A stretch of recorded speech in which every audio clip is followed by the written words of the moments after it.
Nepavēlti Oakley elektriskās zobu birstas šobrīd droši vien ir topā tieši Eiropā, jo viņas nodrošina teicamu zobu tīrīšanu par ļoti pieņemamām cenām, un pie tam tur ir dažādas features, kas daudziem citiem lielākiem zīmoliem tieši elektriskajās zobu birstēs vispār neexistē. Pēc tam tāds riktīgi foršs sākuma variants ir šādi te, saucās Oakley Ease Pro tieši.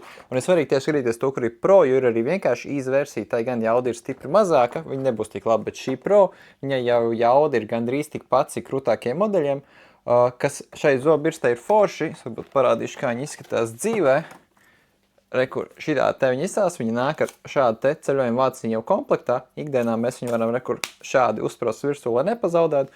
Brauksim ceļojumos, noņemam nost, uzsprožam virsū, gatavi doties. Šai birstē rekur apakšā ir attais vaļā USB-C ports, uzlādējam tieši tāpēc kā mobilo telefonu, un pilnībā uzlādēt viņi spēj strādāt līdz 90 dienām, kas nozīmē, ka visticamāk jums nevajadzēs lādēt ceļojumā.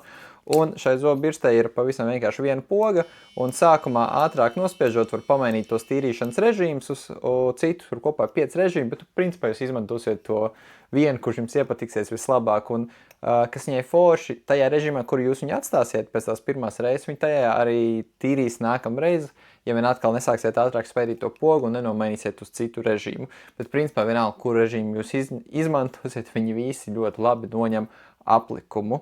Un šāds te modelis pie mums uz šo brīdi maksā tikai 27 eiro, pieejams šāds te sudraba krāsā, un ir pieejams arī tāds pats violetā krāsā. Un noteikti apskaties aprakstu šim video, tur būs pievienots klāt arī atlaižu kupons.